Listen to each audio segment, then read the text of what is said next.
Olá, me chamo Tainara Mercadante. Hoje eu vou abordar o tema de incontinência urinária sob orientação do Dr. Gilberto e do Dr. José Miguel.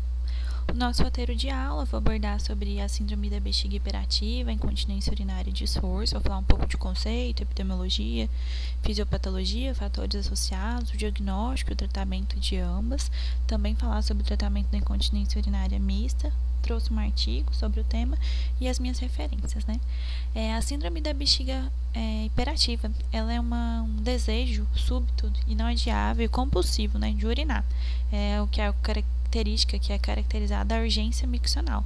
Pode ter ou não incontinência, pode estar associada com noctúria, tem um aumento da frequência urinária ao longo do dia e tem que ser descartada infecção urinária, porque a infecção urinária pode mimetizar esses sintomas, então não pode ter infecção urinária para o seu diagnóstico. Ela tem uma prevalência de 1 a 10% na forma pura, né, isolada, sem outras características, e de 7,5 a 25% quando está associada também a sintomas de incontinência urinária de esforço, né? No Brasil, ela tem uma prevalência de 25% em mulheres acima de 40 anos e acontece um comprometimento de qualidade de vida, porque essas mulheres muitas vezes deixam de sair, deixam de fazer atividades de trabalho, atividades de lazer, porque tem que estar num lugar que tem banheiro, precisam sair com absorvente. Por conta desses fatores, né, apresentam maiores riscos de queda, de fraturas, de infecção urinária e também de dermatite amoniacal, além de disfunções sexuais e de privação do sono, né, acordam toda noite, várias vezes na noite para ir ao banheiro. A fisiopatologia, né, é uma contração involuntária do músculo detrusor. 90% das causas são idiopáticas. Os outros 10% são divididas em causas neurogênicas, doença de Parkinson, esclerose múltipla, AVC, neuropatia diabética e mielopatias. Para entender um pouquinho como que funciona o controle voluntário da micção, eu vou fazer uma explicação breve para a gente entender a fisiopatologia, né? Como que acontece? Para controlar a bexiga, tem uma interação entre o sistema autonômico, simpático e parasimpático e o sistema nervoso somático. O sistema nervoso autonômico, né, é dividido em simpático, que é representado por essas fibras azuis aqui, claras, que emergem da coluna tórico-lombar T11 até L2, percorrem o plexo e os gânglios mesentéricos e terminam no nervo hipogástrico. Esse nervo hipogástrico libera noradrenalina e aí ele pode fazer estímulo ou inibição do detrusor também. E o parasimpático, que é o de verde, né, que são as fibras, as pré-ganglionares emergem de S2 até S4, formam esse plexo ganglionar pélvico, e as fibras pós-ganglionares acabam no detrusor, na bexiga, liberam acetilcolina e estimulam essa contração vesical nos receptores M3. E a gente também tem a representação do sistema nervoso somático aqui de amarelo pelo nervo pudendo, que são fibras do músculo esquelético que fazem essa inervação tórico-lombar. Sempre bom lembrar que essa sensação de bexiga cheia, o enchimento da bexiga, ela é como se fosse um arco reflexo, modulado e regulado por esses nervos que eu trouxe, componentes aferentes de fibra alfa, que respondem à distensão, e de contração ativa, né, que promovem o esvaziamento da bexiga, e também de fibras C, que estão detectando se tem alguma lesão, se tem algum irritativo, né. Esse disparo, né, como que esvazia e enche a bexiga? Quando a bexiga vai enchendo, tem um disparo aferente, e aí tem uma estimulação do sistema simpático pelo hipogástrico. Aqui tem os receptores, né, que mandam mensagem para a medula, ó, a bexiga está enchendo, e aí estimula o hipogastro. O hipogastro, por sua vez, inibe o detrusor. E o outro mecanismo, né, é que tem um estímulo do nervo pudendo, das fibras do nervo pudendo, porque elas promovem a contração do esfíncter ureteral. Esse é o arco reflexo. Importante lembrar que tem um componente da ponte para promover esse arco reflexo, que tem o estímulo. Quando envia a mensagem que a bexiga está começando a encher, né, tá tendo seu enchimento, o núcleo de enchimento da ponte manda essa mensagem, e a gente tem um arco reflexo, que aí o detrusor relaxa e a uretra contrai. Quando tem o disparo da micção, né, a vontade, o disparo da micção, tem um disparo aferente, que ativa essas vias reflexas azuis aqui, que são a espino bulbo espinhal. Elas passam pelo centro miccional da ponte, estimulam o parasimpático, e aí o que acontece? Uma inibição do detrusor. O nervo hipogástrico inibe o detrusor e também o nervo pudendo. E aí tem estimula o detrusor, né, o hipogástrico, e inibe o pudendo. E aí tem um relaxamento do esfíncter com contração do detrusor. O que pode mudar esse controle do córtex, né? Como esse reflexo que passa também pelo córtex. Quando a gente tem algum déficit de inibição cortical, principalmente por traumas raquimedulares suprassacrais. Na fase do choque, de 6 a 8 semanas, a bexiga fica reflexa, pode ter retenção urinária e até uma incontinência por transbordamento. A bexiga enche tanto que tem a incontinência urinária, porque não tem esse centro do enchimento que fala, não, ainda estou dentro do meu limite, ainda não dá para fazer o estímulo da micção, né? Depois de 6 a 8 semanas, começa uma atividade reflexa do detrusor, e aí tem esse reflexo medular, ele é reestabelecido, e aí começa a ter uma hiperatividade vesical, um hiperestímulo do detrusor, e aí tem essa dissinergia, e aí evolui com a incontinência, né? Além disso, os nervos simpáticos que eu havia falado, representados pelo hipogástrico, de azul nessa figura, liberam a noradrenalina, que ativa os receptores beta-3 adrenérgicos do detrusor e aí faz um relaxamento vesical, né? Além disso, também estimula os receptores alfa da uretra, e aí tem uma contração do músculo liso ureteral, o esfíncter da uretra não permite que esvazie. E os axônios somáticos do nervo pudendo, de amarelo, eles liberam a acetilcolina, que aí contrai o músculo estriado do esfíncter, e aí tem uma ativação colinérgica desses receptores de nicotina, que não deixa a urina passar, né?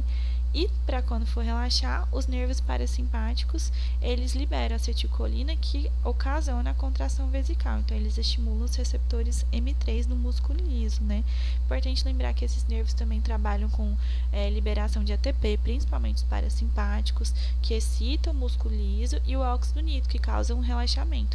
Então, tem alteração nessas fibras, na atividade dessas fibras tipo C, quando tem a síndrome da bexiga hiperativa, deficiência de óxido nítrico, tem alguma mutação nos receptores beta-3 adrenérgicos que eles não entendem a resposta de inibição, e aí vai cursar com redução de epinefrina, de serotonina, atividade de ATP e quantidades aumentadas também de substância peptídeo relacionado ao gene calcitonina e fator de crescimento neuronal.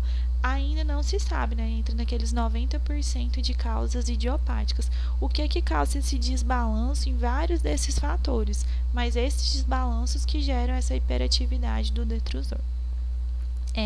E também tem, para todas essas alterações, tem dois tipos de pensamento, a teoria neurogênica e a teoria miogênica. Na teoria neurogênica que eu abordei, que tem alterações dos estímulos de terminação nervosa, e aí tem uma hiperatividade detrusora pelo estímulo neurogênico. E a teoria miogênica, ela fala que tem algum problema nas células, na musculatura, que gera essa hiperatividade, né?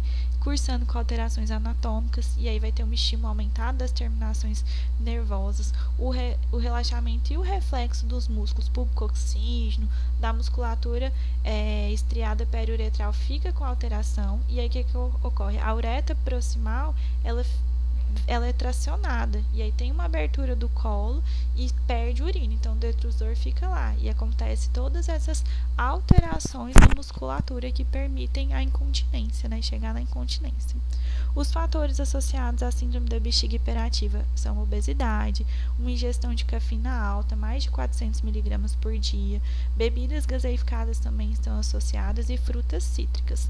Pacientes que têm obstipação ou alguma distopia genital e hipoestrogenismo também cursam. Por isso que a síndrome da bexiga hiperativa ocorre em mulheres mais velhas, acima de 40, 50 anos, é mais frequente, né? O diagnóstico, como fazer o diagnóstico, né? Tem que se primeiro excluir a infecção urinária com EAS e morocultura. Se a paciente apresentar hematura, pedir uma citologia, pensando em alguma alteração celular, carcinoma.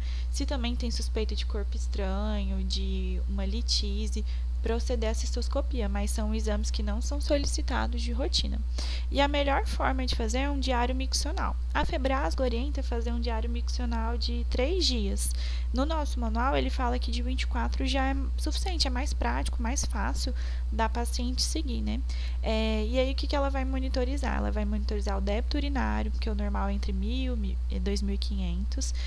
Vai ver quantas vezes ela vai ao dia ter uma micção, que o normal é dentro de 7 a 8 vezes, e se ela apresenta noctúria, mais de uma vez que vai ao banheiro durante a noite. Avalia também o volume eliminado médio das diureses e se tem um maior volume, o que está acontecendo? Ela está retendo, ela está conseguindo segurar ou não? Poucos volumes, ela já tem que ir no banheiro.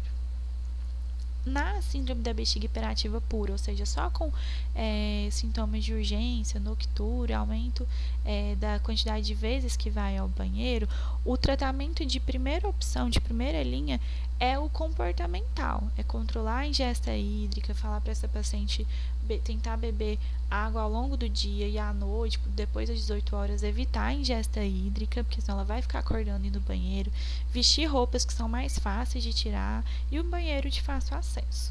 Os exercícios do assoalho pélvico são a maneira mais efetiva, elas conseguem melhorar de 30% até 77% dos sintomas de incontinência ou urge-incontinência, né?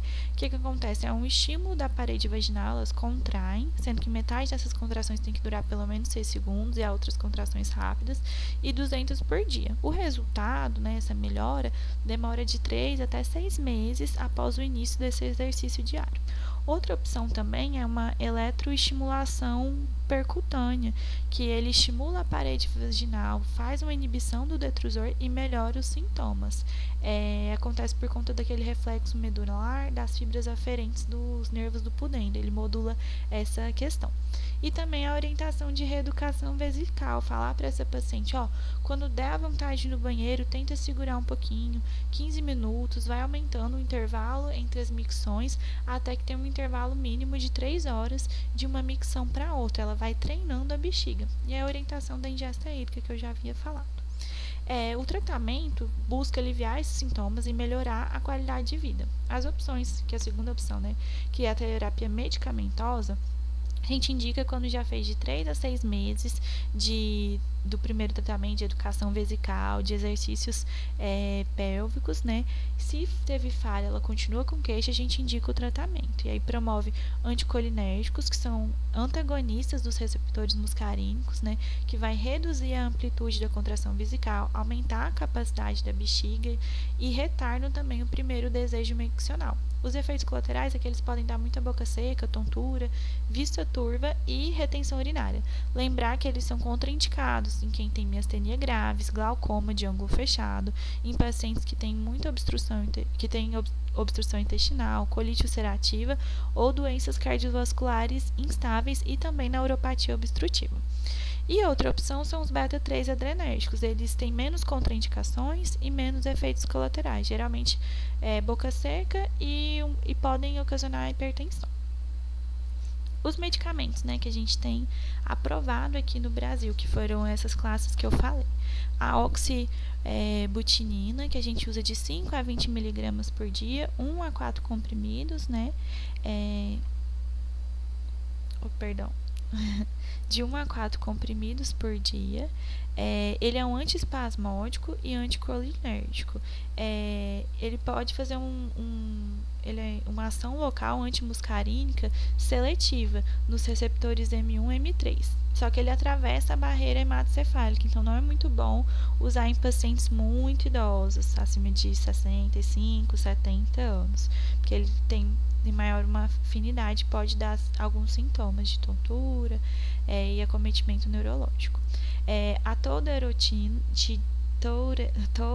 amioterotina, 4 miligramas. A gente pode fazer um comprimido ao dia. Ela é uma amina terciária que ela faz uma competição competitiva dos receptores de acetilcolina. Então, também tem uma afinidade pelos receptores muscarínicos e não atravessa a barreira hematocefálica, que tem uma afinidade maior pela bexiga, ao invés da paratireoide, então não dá tanta boca seca. A darifenacina, ela é uma amina terciária também, que tem uma afinidade pelos receptores M3 e tem menos efeitos cardíacos que as outras drogas.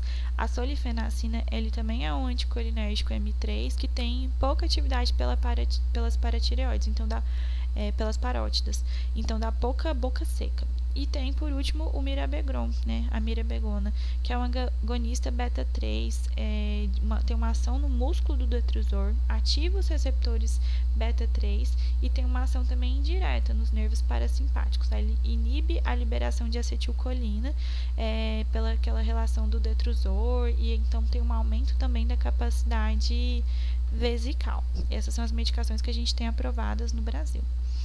Outras medicações que a gente usa, mas que não tem tantos estudos, porque são medicações mais baratas, e a indústria farmacêutica não estuda muito eles, são os antidepressivos tricíclicos, como imipramida e amitriptilina, que a gente usa de 25 a 75 miligramas por dia. Elas geram um relaxamento do músculo detrusor, e aí tem uma ação alfa-agonista com contração do esfíncter uretral, promove então a continência.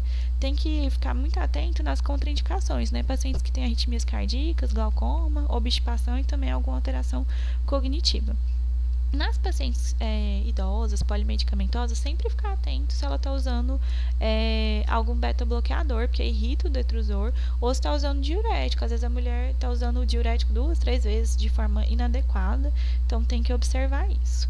Outro tipo de tratamento é a injeção de toxina botulínica intravesical. Eu trouxe até a imagem aí ao lado, que faz cerca de 20 injeções para ter um relaxamento do detrusor.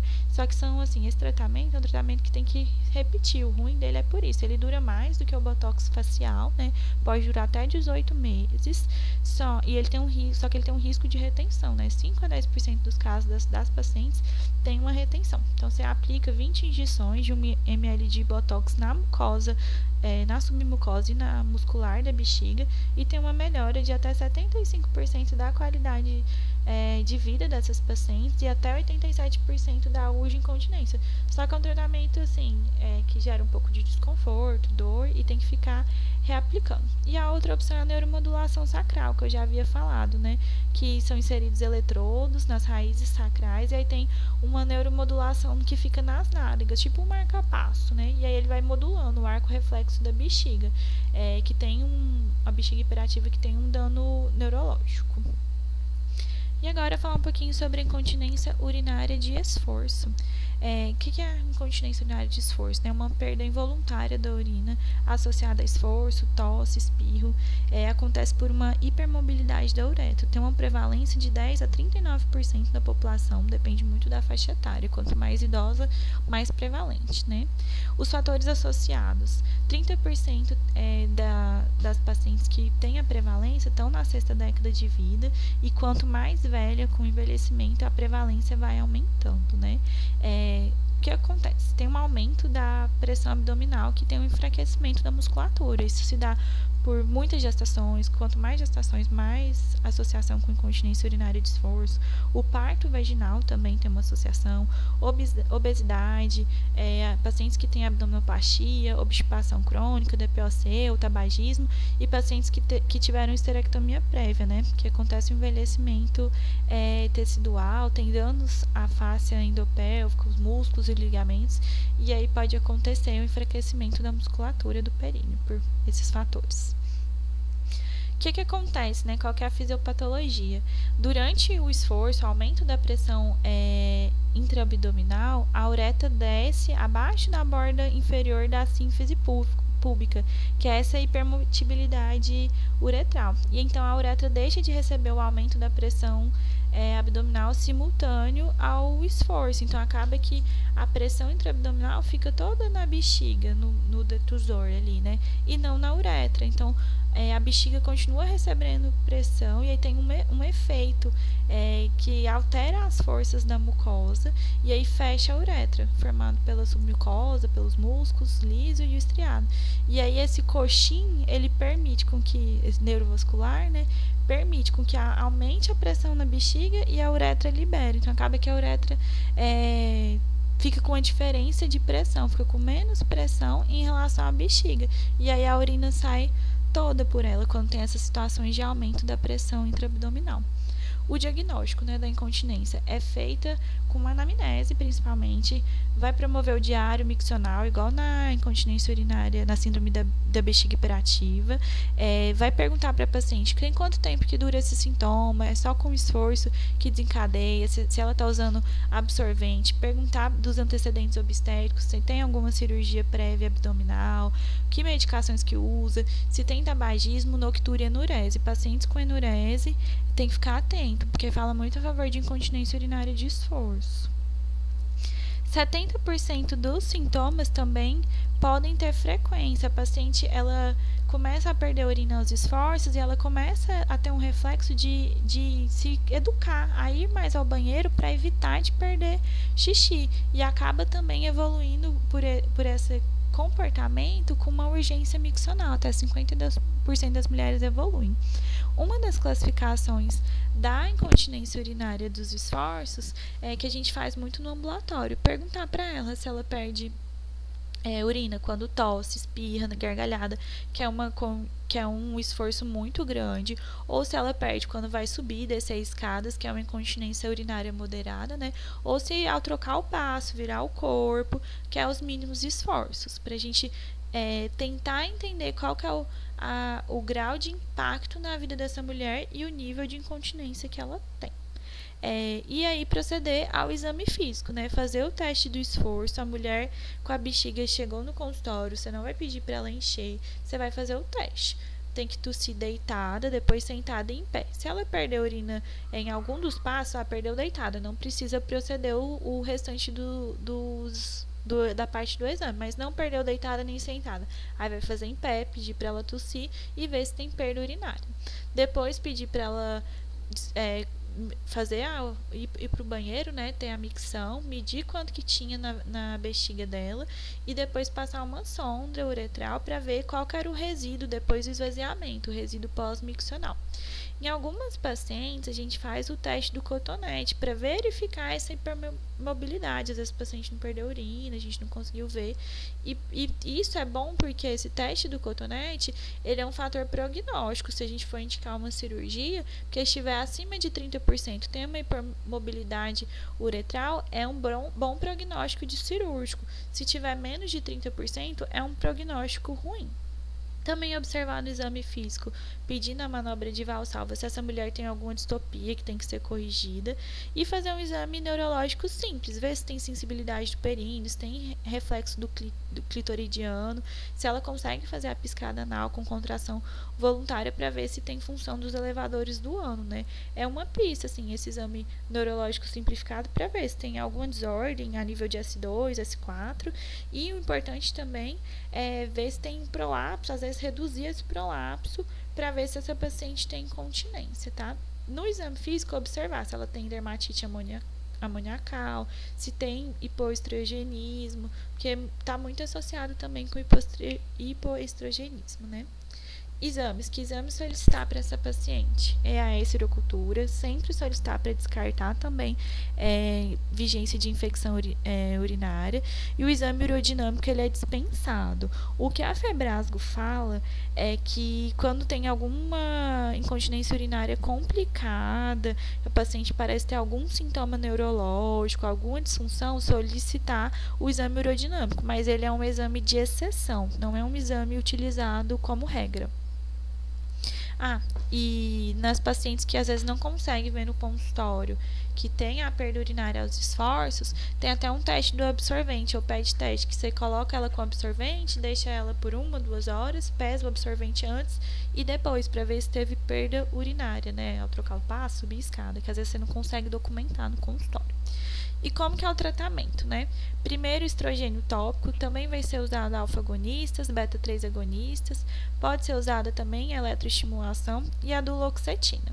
O importante e o principal é fisioterapia, fazer os exercícios de assoalho pélvico, às vezes pode ser até usado na fisioterapia, estimulação elétrica, cones vaginais e o biofeedback, que a mulher aperta sondas e tem e ela percebe, ela tem uma noção da contração perineal para ela conseguir ter o controle da micção também.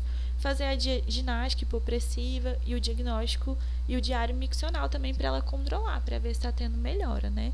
A fisioterapia melhora 74% das mulheres com incontinência grau 1, então é muito importante indicar.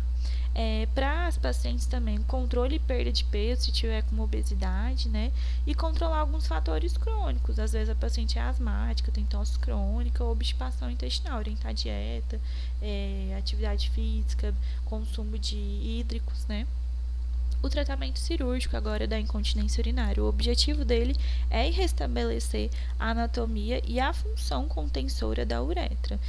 O pré-operatório tem que melhorar o trofismo vaginal em mulheres na pós-menopausa, então prescrever um estrogênio tópico, e a cirurgia com tela de polipropileno, ela melhora de 85% até 90% dos casos em 1 ano e de 70% a 75% após 5 anos.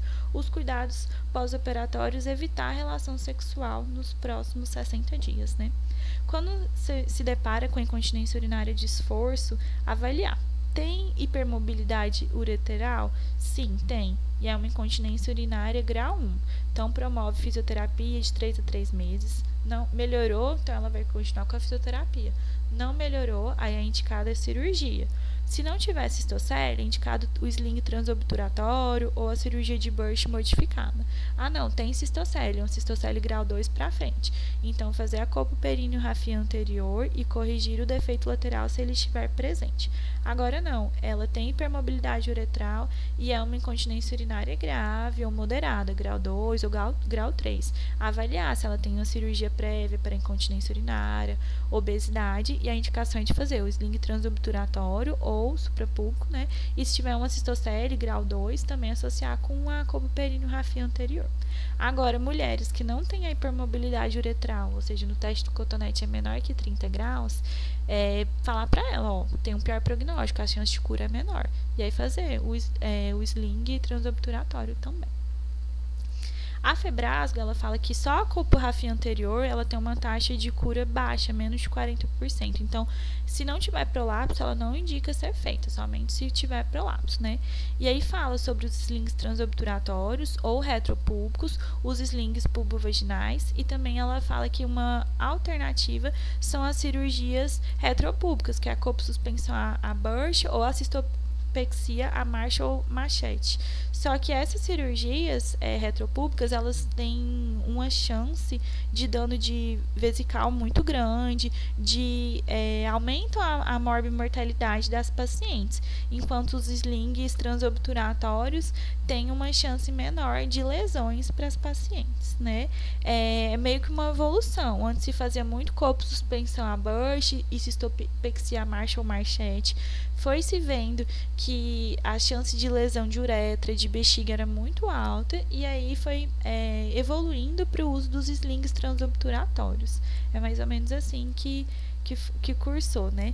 Os slings, as cirurgias, né, por via retropúbica, elas formam uma tensão ao redor da uretra média, e elas têm uma chance de cura de 71% até 90% em 12 meses.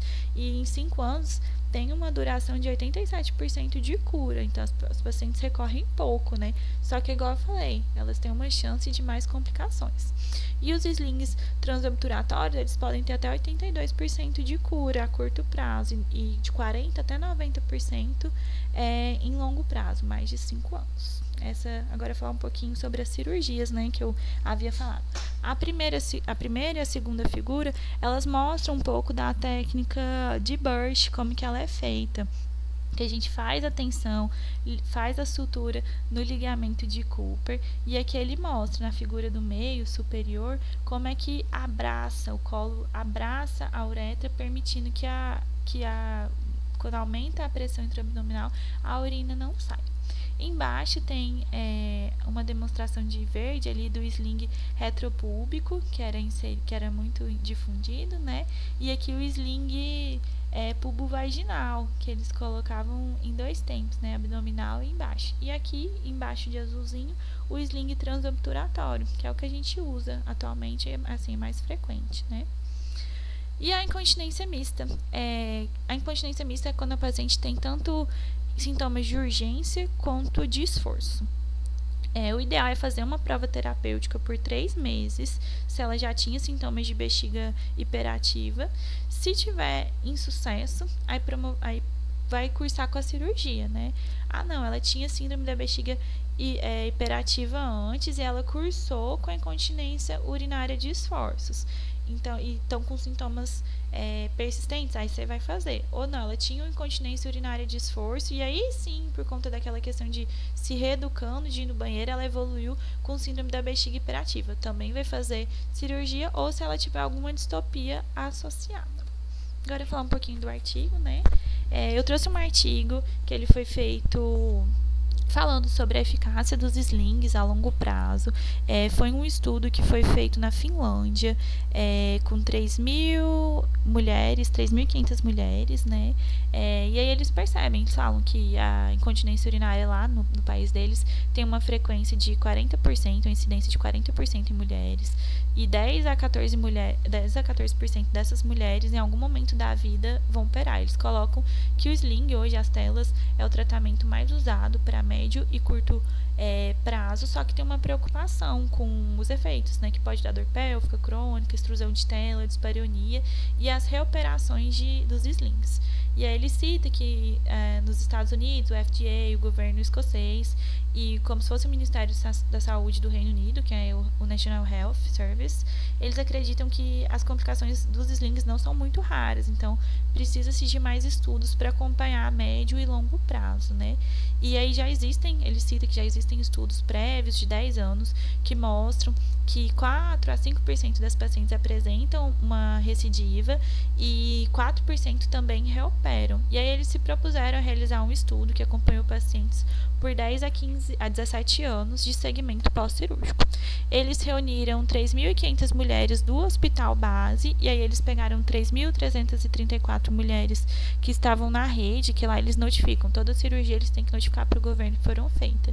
E aí descartaram algumas mulheres que eram transgênero, menores de 18 anos, reuniram um grupo, e aí viram quais daquelas que tinham complicações imediatas, por exemplo, transfixação vesical ou pacientes que faleceram, e tiraram do grupo. E aí ficaram com 3.531 mulheres para o estudo, né? Foi um estudo que foi promovido de janeiro, mulheres que operaram de janeiro de 2000 a dezembro de 2006. E aí, no estudo, ele fala que 98% dos slings da Finlândia são na rede pública no período que foi estudado. Aqui nessa primeira tabela ele traz as primeiras as características dessas mulheres, idade, se já tinham feito esterectomia, que ano que operaram, se operaram nos hospitais regionais ou se operaram nos 2 hospitais universitários, que eles coletaram os dados, e se tinha algum prolapso ou alguma coisa do tipo, delimitaram as pacientes. Depois, eles viram as complicações imediatas que elas tiveram: perfuração de uretra, perfuração de bexiga, incontinência, se foi necessário fazer antes de 90 dias alguma abordagem cirúrgica por algum desses problemas, se as pacientes cursaram com dor ou tiveram até que fazer laparotomia, abscesso, evoluíram com alguma coisa do tipo. Depois ele traz nessa tabela 3, que eu dividi em duas partes, as complicações a médio e longo prazo, né? E aí ele fala sobre principalmente recirurgias, que 4,6% das mulheres foram reoperadas, tanto as que fizeram os slings de uretra média, quanto retropúbicos, quanto transobturatórios, que é o grupo que ele divide, né? E então, assim, é um índice muito baixo, 4,6%, né? E aí ele fala, por que teve que reoperar? Quando reoperou foi inserido um sling diferente, retropúbico, transobturatório. Essas mulheres operaram quantos anos depois da primeira intervenção? 4 anos, 3 anos, que depende aqui do sling, né? 3 anos, 2 anos, 10 anos depois, quanto tempo depois que elas precisaram operar? E quanto tempo que ressurgiu sintomas de incontinência urinária, né? Aqui nessa segunda parte, ela fala sobre complicações, exposição de tela, que às vezes transfixou para a vagina, para a uretra, para a bexiga, que teve que reoperar, que teve que tirar a tela, e são índices pequenos. A gente vê a porcentagem aqui, 2,4%, 4,3%, né? E aí, por fim, ele fala dos fatores de risco para a reoperação, que geralmente são tanto do sling abordagem retropúbica quanto transobturatória aqui. E aí ele coloca, estratifica dos anos 2000 a 2003, 2004 a 2006 e vê. A mulher ela tinha uma incontinência urinária de estresse ou uma incontinência urinária mista. Se teve alguma complicação imediata, tem mais risco. Se teve, por exemplo, menos de 90 dias já teve extrusão de tela ou teve transfixação vesical, são pessoas que têm maior risco para reoperação, né? E aqui ele também coloca como o sling transobturatório de maior risco para reoperação. Além disso, nessa tabela, ele compara o sling transobturatório e o sling retropúbico. E aí ele mostra que a longo prazo, o sling retropúbico ele tem menos chances de reoperação do que o transobturatório. Entretanto, as sequelas e intraoperatórias, né? Nem sequelas, mas acidentes intraoperatórios que aumentam a morbimortalidade no sling retropúbico é muito maior do que no transobturatório. Então é isso que ele deixa de recado no estudo, que das mulheres que eles acompanharam, 3,2% só reoperaram, enquanto 4,5% tiveram alguma complicação no retropúbico. E aí eles colocam que precisa fazer o acompanhamento há mais tempo, eles acompanharam por 17 anos para tirar conclusões, mas a conclusão dele é que os riscos valem a pena correr os riscos para promover uma melhor qualidade de vida para essas mulheres. Essas foram minhas referências, muito obrigada.